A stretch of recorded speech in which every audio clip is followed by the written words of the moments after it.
and welcome back to the Hard Feelings Podcast, a mental health podcast where we talk about anxiety and depression, aka hard feelings. I'm so happy to have you back here this week. If you like my makeup today, I do have all of the makeup details listed in the YouTube description box. If you are listening and you're curious, come on over to YouTube, come on over to Instagram and check out some of my makeup content too. I use creative makeup as an outlet for my anxiety, and it's just so much fun. So if you're into that stuff, I will link all of that stuff down below. And if you missed last week's episode, I talked about taking social media breaks and how wonderful they are. And as I'm recording this, it is Monday, so I am just coming off of my social media free Sunday. And let me just tell you, it was another one for the books. It was so good. Oh my gosh, I had a very productive day yesterday, and I do not associate my value with productivity. Let's get that straight. But I did get rid of a lot of junk yesterday, and man, oh man, did it feel good. So yeah, definitely go check out that episode after this one if you missed it. But let's talk about what we're gonna be talking about today, which is health anxiety. That's right, we're getting into the nitty-gritty categories of anxiety. As always, quick disclaimer, I'm not a therapist, I am not a psychiatrist, so I am not giving you any medical advice. I am just sharing my experience with all of these different types of anxiety and things, and I hope it's helpful to you. Anyways, like I said, today we're going to be talking about health anxiety, which is something I feel like I've struggled with more and more into my adult life. I have always had health anxiety. The earliest one I remember is losing teeth. I was really anxious about. I hated losing teeth. It just like, I hated the sensation of the teeth falling out. As soon as my teeth started getting wiggly, I would just rip them out to get it over with, which is like so like cringy to think about, because like I would rip them out before it was ready, but I just couldn't handle having, like, knowing the inevitable was coming, knowing eventually it was gonna come out. I just needed to like get it out. So that's the earliest health anxiety I can remember. But now my health anxiety more revolves around thinking every single ache or pain on my body means I have cancer. So that's not fun at all, but I'm sure a lot of you can relate to that. And last summer, it got really bad for me. Last summer, it was like every day. I just felt like it didn't help that I got COVID last summer for the first time. And luckily, you know, I had all my vaccines and boosters and everything, so it wasn't super bad for me. It didn't last very long, but it definitely made me think that I had a lot of other ailments in the months after that. And every time I would get like soreness in my leg, my brain would tell me that means that your blood circulation is cut off, and the blood's gonna cut off to your heart and you're gonna have a heart attack. Obviously not what's gonna happen, but this is what health anxiety does to us, right? It takes one little teeny tiny thing that doesn't feel right in our body, and sometimes even that one tiny little thing is psychosomatic, right? Like the pain in my leg that I was worried about last summer went away as soon as I relaxed and forgot about it. So clearly there was nothing really to do there, but I want to share you my experience with how I've been coping with health anxiety, because I'm doing a lot better 1 year later than I was last summer. And the big thing for me that helped the most was just making a doctor's appointment. I had not been to a physical in 5 years. You know, I'm 28 years old now. I was on my parents' health insurance. I was very fortunate. I got to stay on my parents' health insurance until I turned 26. So up until then, I would just always go to the doctor when I was home. My mom made my doctor's appointments.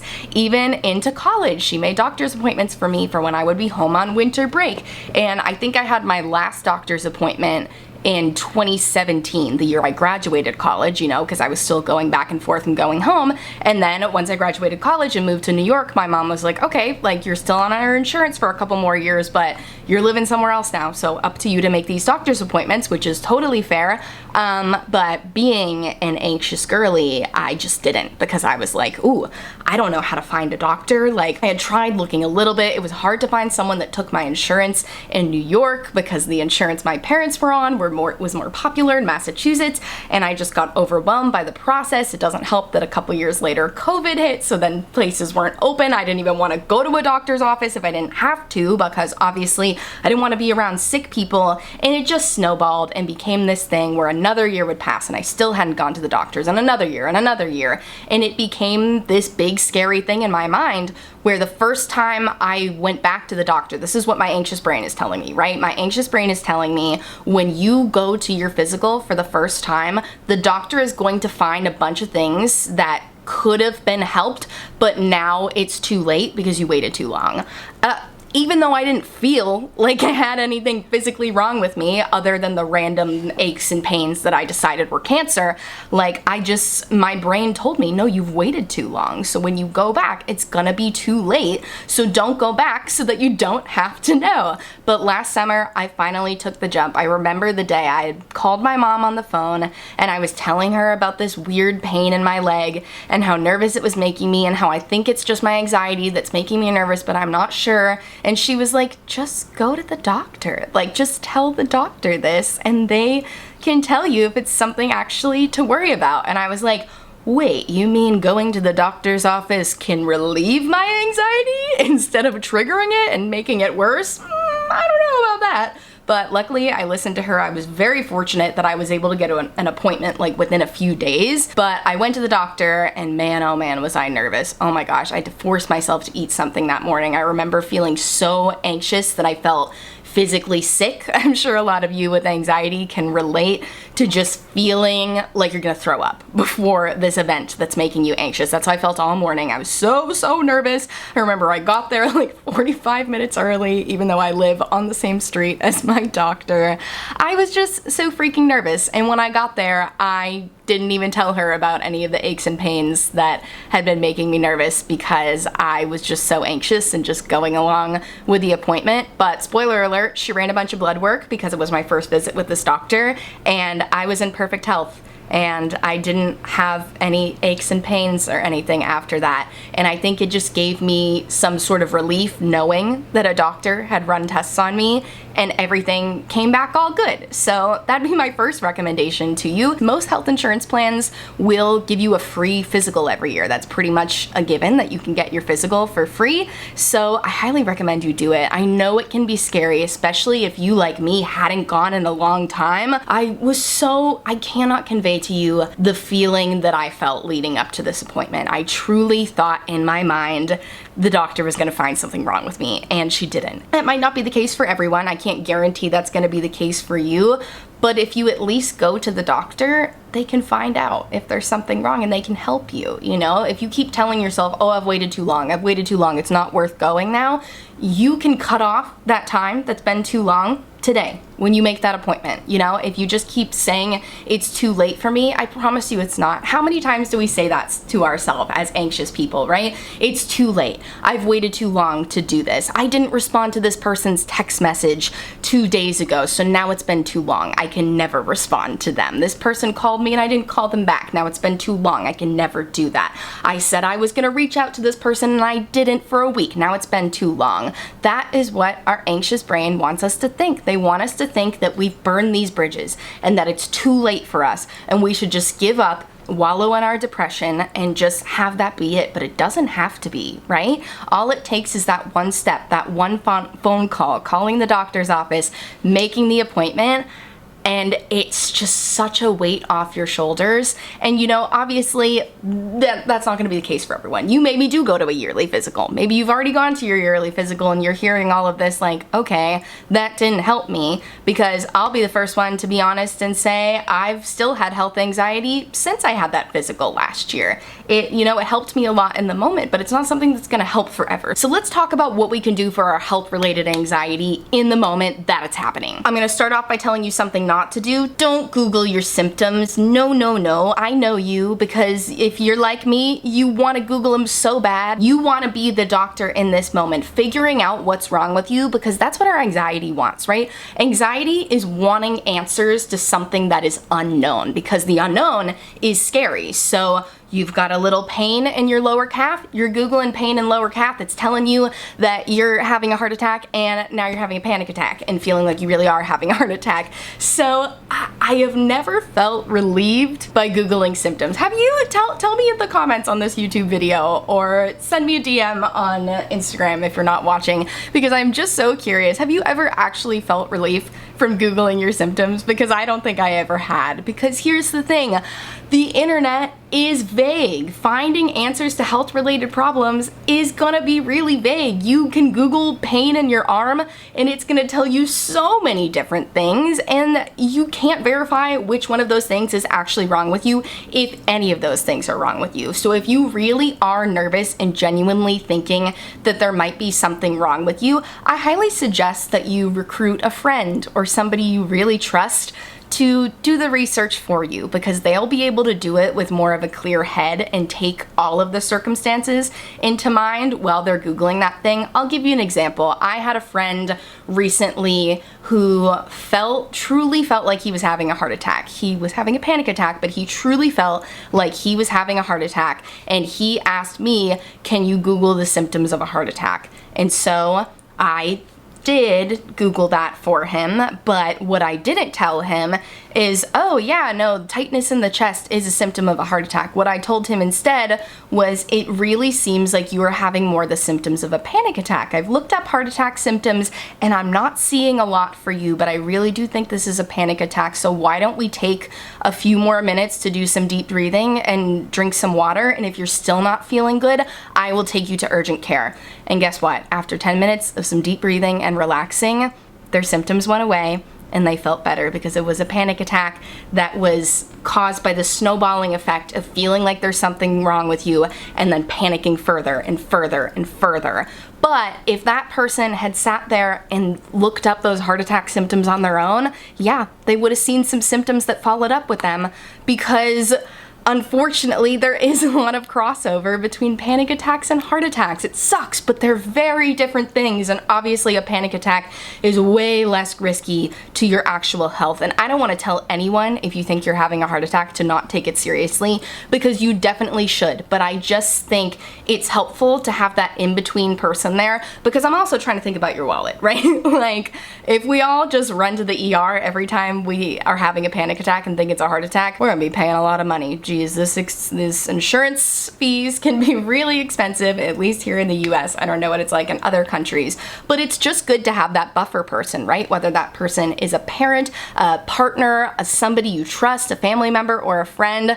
I would try to find someone who, you know, maybe has experience with anxiety themselves, because I felt like that made me a good candidate to help my friend who felt like he was having a heart attack when he was really having a panic attack, because I recognize the signs as somebody who's had panic attacks before. So yeah, that'd be my greatest recommendation, is to find a friend who can be a buffer for you. Let them Google the symptoms, because you know what they're not gonna do? They're not gonna Google them and just read out the worst possible scenario right away, right? Like we do to ourselves. I know that's what I do to myself. Oh, I have a little bit of soreness in my throat. I'm Googling throat soreness. I'm seeing throat cancer and I'm panicking. Like, that is what our anxious brains do. They go to the worst possible case scenario, and it's not good for us. So it really does help to have that person who can do the research for you, but do it with more clear head. They can take the full picture into mind, right? I'm Googling throat soreness, I'm seeing throat cancer, I'm deciding that's me. But if I actually really look at the results, I only have one symptom of the throat cancer and I don't have any of these other things, you know? So it's helpful to have a person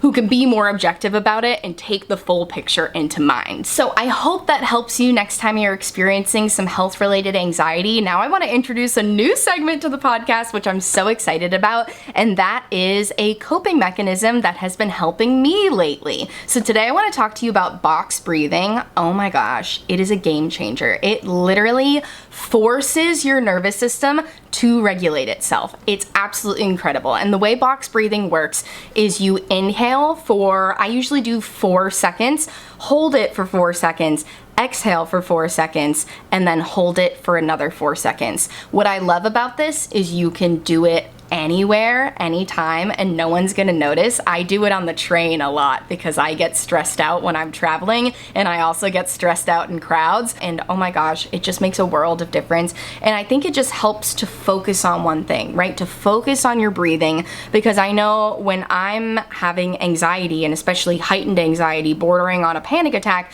my heart rate is speeding up, I'm manually breathing, I'm having to force myself to breathe, I'm breathing really quickly. So if I can slow down and do the box breathing, it really does help to regulate my nervous system. I believe that's like, don't quote me on this, and again, I'm not a therapist, I'm not a psychiatrist, but I do have a friend who is a therapist, and I believe she said that box breathing does actually force your nervous system to regulate itself. Like, that is one of the best things you can do in the immediate now of having an anxiety attack, having a panic attack, is do boxed breathing. And I just think it's amazing that we all have access to this tool all the time. You don't need anything, you don't have to buy anything to do it, you don't need to go into a private area. Like I said, I do it on the freaking subway in New York City. Like, you just sit there and you do your box breathing, and after doing it, usually I find by like the third or fourth time, I notice my heart rate starting to regulate again, and I'm like, okay, this is fine, I'm here, I'm present in the moment, and I'm gonna be okay. So I highly recommend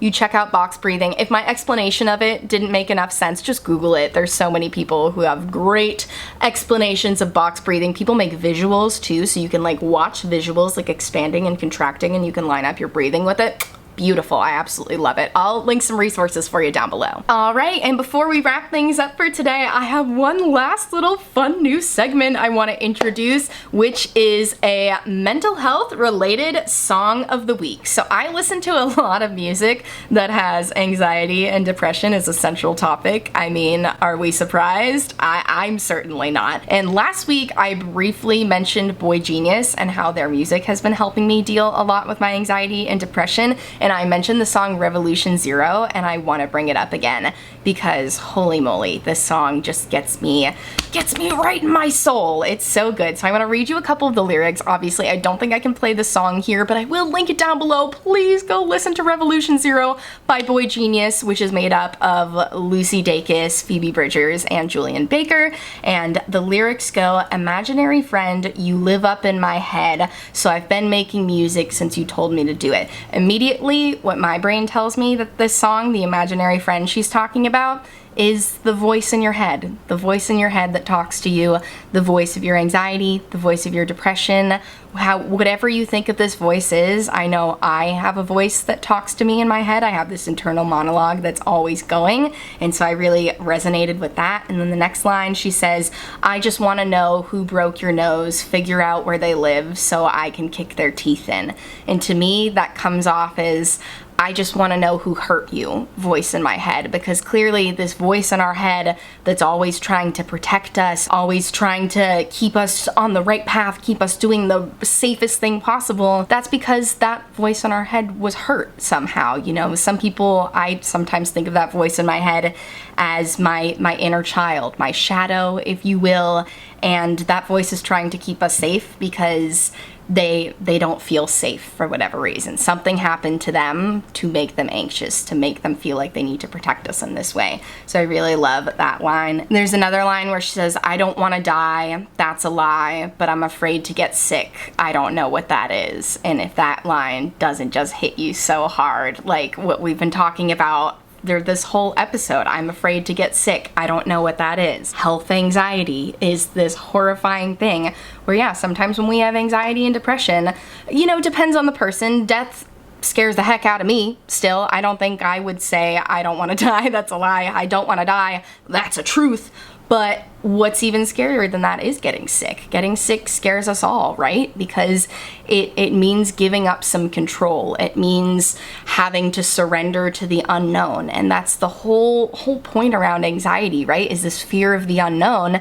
And when you get sick, unless you yourself are also a doctor that's educated in the exact disease that you have, you do kind of have to surrender to the unknown. You have to give power to other people to help you because you cannot help yourself, and that's so scary. And so I love that she put that line in here, I'm afraid to get sick, I don't know what that is. And the last line I want to talk about in the song that I really love is when she says, if it isn't love, then what the F is it? I guess, let me just pretend. And to me, I think that's still referring to that voice in your head, that voice of anxiety. Like, you know, it's easy to just say like, this voice is a jerk, you know? So I used to refer to the voice in my head as that, like, ugh, that voice is so annoying. Get that voice out of here. Like, she's not me. She's not a part of me. But if you really think about it, that voice is the part of you that's trying to protect you. And is that not love? You know, I think that kind of gives me some comfort to think about that voice of anxiety in my head. Like, it's all coming from a place of love. It's all coming from a place of wanting the best for us. And even though we can't always agree with that voice in our head, the more we learn to love it and the more we learn to, you know, trust our intuition, that's what I'm working on right now, is instead of letting the voice in my head scare me and push me further and further back on my mental health journey, I want that voice and I to work together. I want that voice to be able to be the voice of my intuition and tell me when I'm on the right path, tell me when I'm doing the right thing, give me the courage, give me the confidence to keep moving on this path rather than to hold me back. And what's more love than that? I think it's absolutely beautiful. Can you guys please go listen to Revolution Zero? Just go listen to Boy Genius in general. So many of their songs are mental health related and they're just absolutely beautiful. I'll probably start building a playlist of mental health songs if you're interested. But yeah, I think that's gonna wrap up the episode for this week. Man, oh man, I had a lot more than I thought I had to say about health anxiety, but what can I say? If I had like a pie chart of all of the things I'm anxious about, health, it's like a third. It's a big hearty chunk, big 2 slices of pie for my health anxiety, because that is how bad it gets sometimes. Shout out to Prozac, it's helped a lot, but man, oh man, whew, that health anxiety can be a doozy sometimes. But I'd love to hear how you guys are dealing with your own health anxiety. Please reach out to me if you're watching this YouTube video, leave me a comment. I'm gonna put a link to my NGL in the show notes of the Apple Podcast and Spotify version of this. That way you can ask me questions anonymously if you want to. I'll put it in the description of YouTube too if you want to give me any anonymous comments. I do want to make another video in the near future talking about my journey with antidepressants again, answering your specific questions. So feel free to use that NGL link to ask anonymous questions if you like. And I just appreciate you so much for being here. And I thank you for coming on this mental health journey with me. I know it's hard talking about these hard feelings sometimes, but I think the more we do it, the more we remove the stigma around it, and that's good for everybody. So I thank you so much for listening to the Hard Feelings podcast. New episodes every Friday, and I'll see you next week. Bye!